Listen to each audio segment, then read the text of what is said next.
27 décembre 1899. Il continuait de se montrer comme une ombre ou un éclair. Ainsi, je me retrouvais dans une mer d'amertume. Dans un court instant, il m'apparut en me disant « La charité doit être comme un manteau qui recouvre toutes tes actions, de telle façon que tout en toi brille d'une parfaite charité. Que signifie ce déplaisir que tu ressens quand tu ne souffres pas? Il signifie que ta charité n'est pas parfaite. Car souffrir par amour pour moi, ou ne pas souffrir par amour pour moi, sans que ta volonté n'intervienne, c'est la même chose. » Puis il disparut, me laissant plus amer qu'auparavant. C'est un sujet pour moi trop délicat pour que j'en parle ici, après que j'eus pleuré des larmes amères sur mon état si misérable, et aussi à cause de son absence. Il revint et me dit « Avec les âmes justes, j'agis avec justice.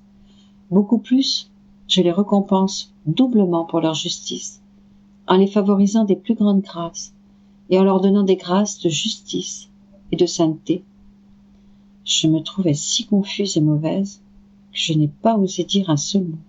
Plutôt, j'ai continué à pleurer sur ma misère.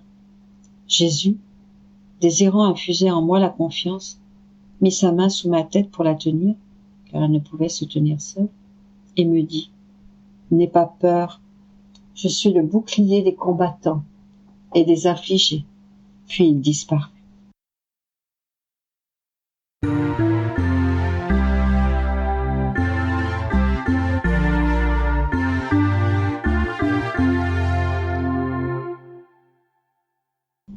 27 décembre 1900.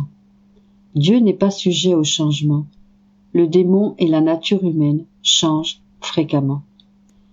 Ce matin, j'étais habité par une certaine crainte au sujet de mon état.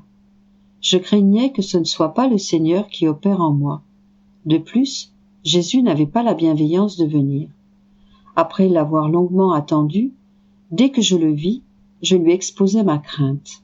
Il me dit « Ma fille, avant tout, pour te lancer dans cet état, il faut le concours de ma puissance.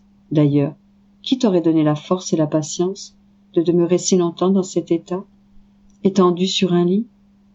La persévérance est un signe certain que l'œuvre est de moi, car Dieu seul n'est pas sujet au changement, tandis que le démon et la nature humaine changent très souvent.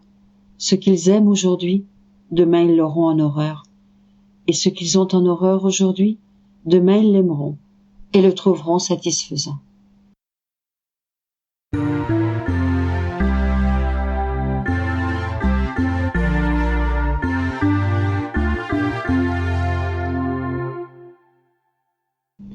27 décembre 1901. Jésus est l'administrateur de la très sainte Trinité. La division chez les prêtres. Il est inutile de décrire le pauvre état auquel je suis réduite. Cela ne ferait qu'aggraver et rendre plus profondes les plaies de mon âme. C'est pourquoi je passe tout sous silence, en faisant une offrande au Seigneur. Ce matin, pendant que je pleurais la perte de mon adorable Jésus, mon confesseur vint et me donna la directive de prier le Seigneur pour qu'il soit assez bienveillant de venir. Il me semble qu'il soit venu, et comme mon confesseur avait émis l'intention de la crucifixion, Jésus me fit participer aux douleurs de la croix. Pendant ce temps, Jésus dit à mon confesseur « J'ai été l'administrateur de la très sainte Trinité, c'est-à-dire que j'ai transmis au monde la puissance, la sagesse et la charité des trois personnes divines. Toi, qui es ma représentante, tu ne dois rien faire d'autre que de continuer ma propre œuvre auprès des âmes. Si tu ne t'y intéresses pas, tu en viendras à interrompre l'œuvre commencée par moi. Ainsi, je me sens frustré dans l'accomplissement de mes desseins, et je suis contraint de retenir la puissance, la sagesse et la charité que je t'aurais accordées si tu avais accompli l'œuvre que je t'ai confiée. » Après cela, Jésus sembla me transporter hors de mon corps, et de loin, on voyait une multitude de personnes, desquelles émanait une puanteur insupportable. Il me dit « Ma fille, quelle division il y aura chez les prêtres. Ce sera le coup ultime pour fomenter des divisions et des révolutions entre les peuples. Jésus disait cela avec tellement d'amertume que j'en éprouvais de la compassion. Ensuite, en pensant à mon état, je lui dis « Dis-moi, mon Seigneur, veux-tu que je me fasse donner l'ordre par mon confesseur de cesser de demeurer dans cet état, d'autant plus que, en ne souffrant plus comme avant, je me vois inutile ?» Jésus me répondit « C'est vrai, mais je fus très affligé et mon cœur était inquiet, comme si je n'avais pas voulu qu'il me réponde ainsi. Alors je répliquai « Mais Seigneur, ce n'est pas parce que je veux sortir de cet état, je veux simplement connaître ta sainte volonté. Car étant donné que mon état résulte du fait que tu viens vers moi et que tu me fais participer à tes souffrances, et cela ayant cessé, je crains que tu ne veuilles même plus que je continue de demeurer au lit. » Jésus dit « Tu as raison, tu as raison. » Je sentis mon cœur éclater à la suite des réponses que Jésus béni venait de me donner, et j'ajoutai « Mais, mon Seigneur, dis-moi au moins ce qui est à l'avantage de ta plus grande gloire, soit que je continue à demeurer dans cet état, même si je devais en crever, ou soit que je me fasse donner l'ordre de quitter cet état. » En voyant que je ne finissais pas de parler de ce sujet, Jésus changea la conversation en me disant « Ma fille, je me sens offensé par tous.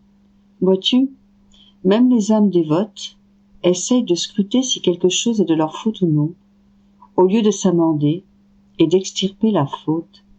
N'est-ce pas déjà un signe qu'il n'y a ni souffrance, ni amour? Car la souffrance et l'amour sont deux onguents très efficaces, qui, appliqués à l'âme, la guérissent parfaitement, l'un corroborant avec l'autre et la fortifiant grandement. Mais je pensais à ma pauvre situation, et je voulais lui en parler de nouveau, pour connaître clairement la volonté du Seigneur. Mais Jésus disparut. Quant à moi, en réintégrant mon corps, j'étais toute confuse sur ce que je devais faire. Alors, pour être sûre, j'exposais tout à l'obéissance, laquelle veut que je continue de demeurer dans cet état. Que la volonté du Seigneur soit faite toujours. «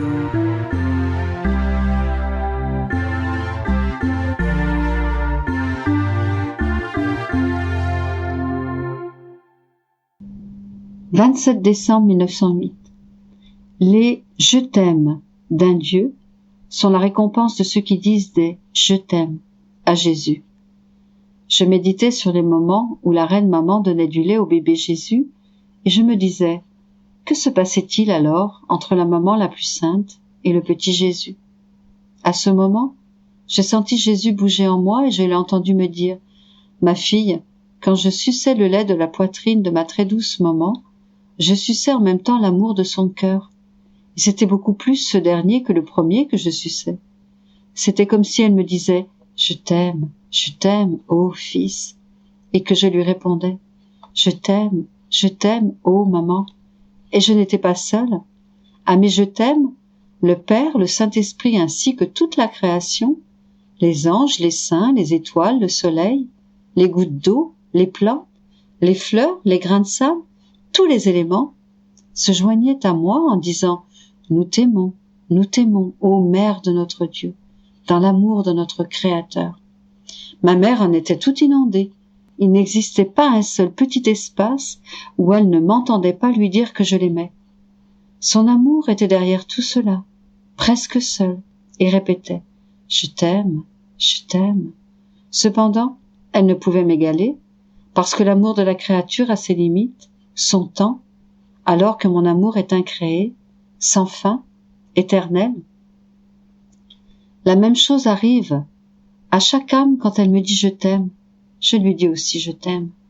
Et toute la création se joint à moi, en l'aimant à travers mon amour. Oh, si les créatures comprenaient le bien et l'honneur qu'elles se procurent à elles-mêmes, simplement en me disant « je t'aime », cela est suffisant pour qu'un Dieu les honore, en leur répondant « je vous aime moi aussi ». «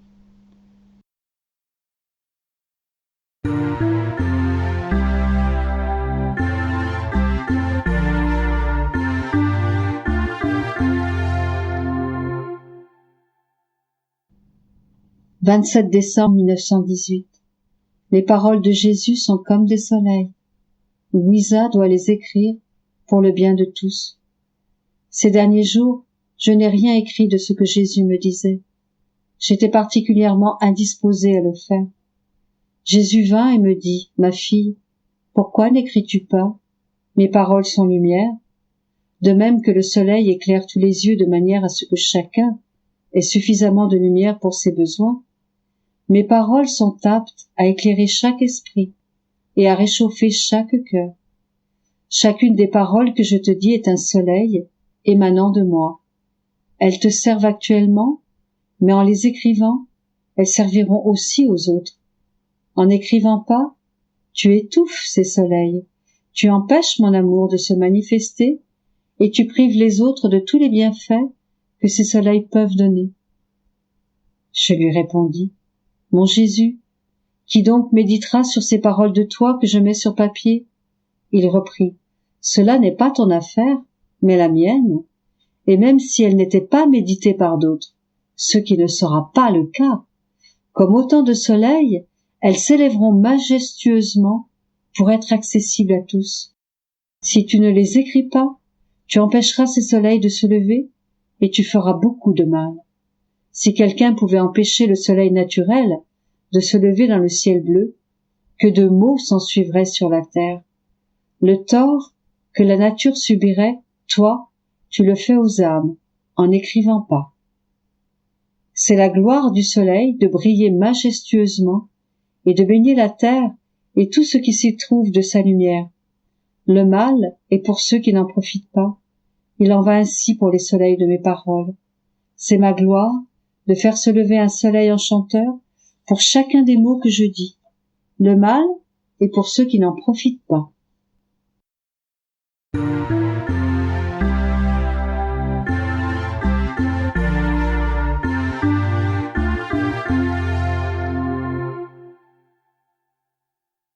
27 décembre 1921. Quand une âme entre dans la divine volonté, elle se mire dans la divinité et en acquiert les traits. Alors, tout en elle n'est que l'épanchement de la divinité par Jésus. J'étais dans mon état habituel et mon doux Jésus me dit, « Ma fille, quand une âme entre dans ma volonté, elle commence à se mirer dans le miroir de la divinité. Ainsi, elle s'attache à la divinité et reçoit ses traits. Trouvant dans l'âme sa propre ressemblance, la divinité la reconnaît comme membre de sa famille où une place lui est accordée. Elle partage ses secrets avec l'âme. Reconnaissant sa volonté dans l'âme comme en son centre de vie, elle l'admet au point éternel et l'enrichit de tout ce que contient l'éternité.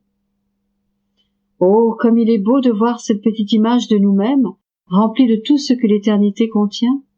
Parce qu'elle est toute petite, l'âme se sent perdue et noyée, incapable de contenir l'éternité. Mais le déploiement en elle de notre volonté la pousse à se mirer en nous. Nos vagues éternelles se propagent en elle comme provenant d'une machine dont le moteur ne s'arrête jamais. Oh, quel beau temps nous avons!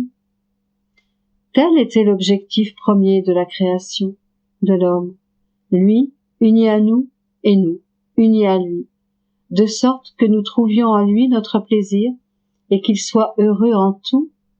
Quand cette union des volontés fut rompue par l'homme, nos peines et les malheurs de l'homme commencèrent, et ainsi le dessein de la création avorta. Qui compense pour cet échec et assure les bienfaits de notre création? C'est l'âme qui vit dans notre volonté. Elle oublie derrière elle toutes les autres générations, un peu comme si elle était la première à être créée par nous. Elle revient à l'ordre premier, en accord avec le dessein pour lequel nous l'avons créée. Notre volonté et l'âme ne font plus qu'un.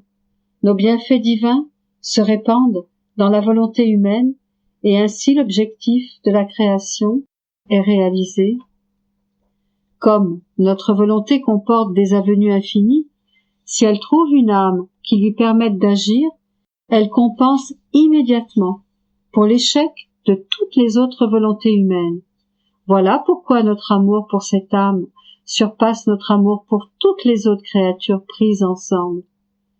Puisque notre volonté a été bafouée et méprisée par les autres créatures, cette âme restaure le prestige, l'honneur, la gloire, l'autorité et la vie de notre volonté.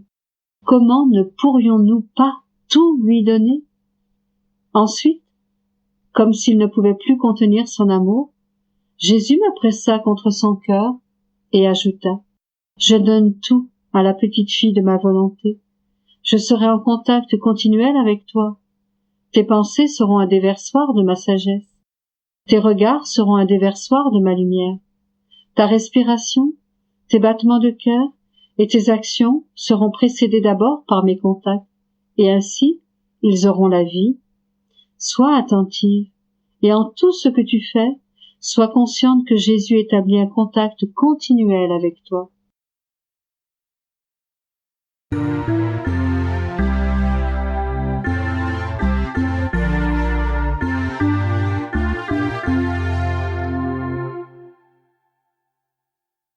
27 décembre 1926.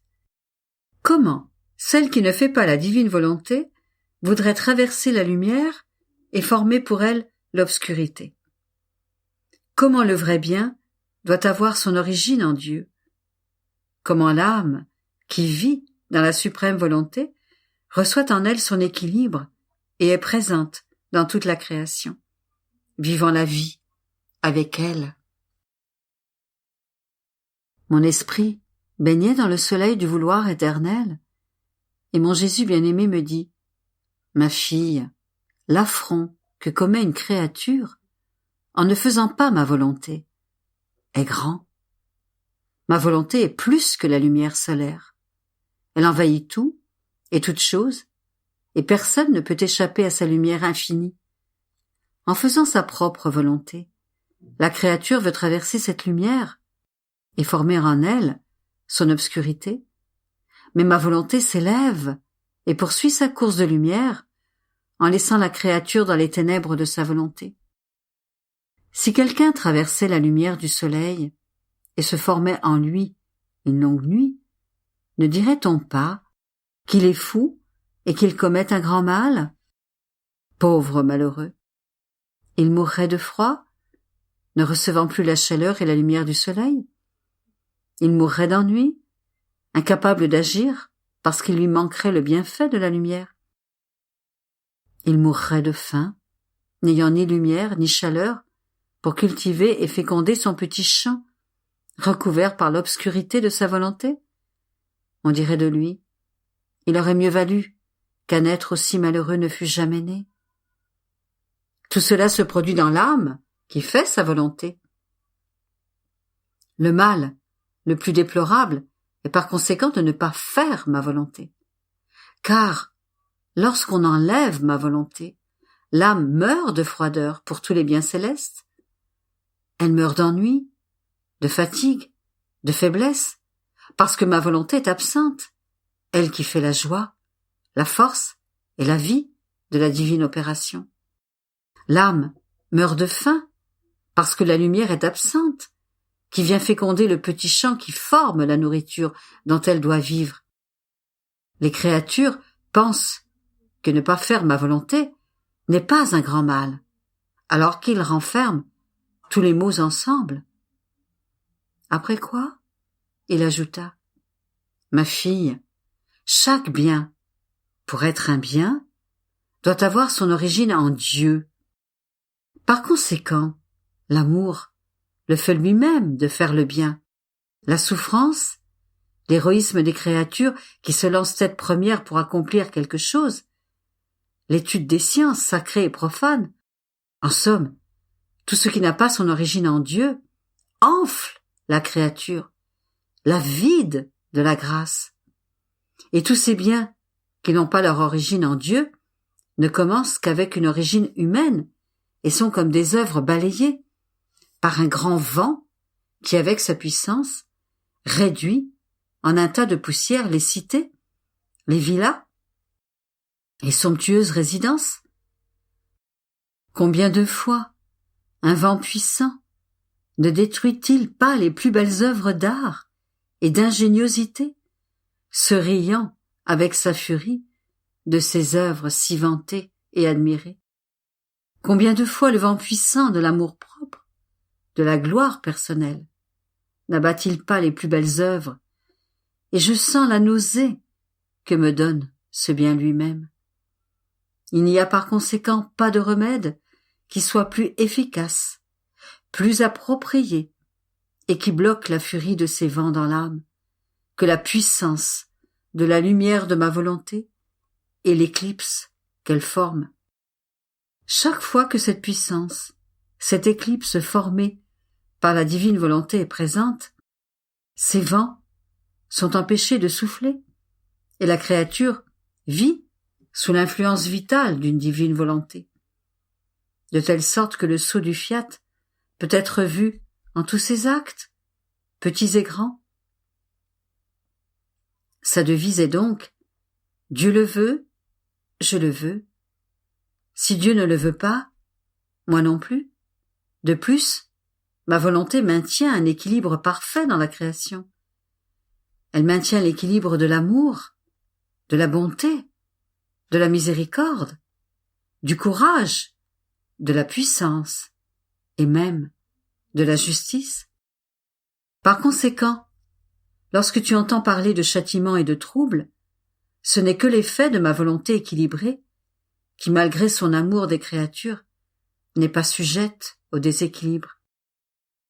Elle serait sinon défectueuse et faible si elle perdait son équilibre. Tout l'ordre et la sainteté de ma volonté est en cela, son équilibre parfait, toujours le même, sans jamais changer. Ma fille, première-née de ma volonté, écoute quelque chose de beau sur mon fiat suprême. Avec l'âme qui vit en elle, elle lui permet de régner pour y former son royaume. Ma volonté, en se bilocalisant, transfère en cette âme son équilibre parfait. L'âme se sent équilibrée en amour, en bonté, en miséricorde, en courage, en puissance et en justice. Et comme la création est extrêmement vaste, où mon vouloir exerce son acte distinct d'équilibre en chaque chose, comme l'âme possède cet équilibre, ma volonté l'élève et l'étend au point de trouver dans tous ses actes l'équilibre des uns et des autres, en les unifiant pour les rendre inséparables. Ainsi la créature se trouve elle-même dans le soleil pour faire les actes équilibrés que ma volonté accomplit en nuit. Elle se trouve dans la mer, dans les cieux, dans la petite fleur qui fleurit pour y apporter sa fragrance, dans le petit oiseau qui chante pour réjouir la création tout entière avec l'équilibre de la joie. Elle se trouve dans la furie du vent, de l'eau, des tempêtes, pour l'équilibre de justice. En somme, ma volonté ne peut pas être sans cette créature. Elles sont inséparables et vivent ensemble. Et crois-tu que ce soit peu de choses que l'âme puisse dire « Je suis étendue jusque dans les cieux, afin de les préserver pour le bien de mes frères. Je suis présente dans le soleil pour faire germer et féconder, pour donner de la lumière et préparer la nourriture pour toute l'humanité. Et ainsi de suite pour tout le reste. Qui peut jamais dire « J'aime mon Dieu comme il s'aime lui-même.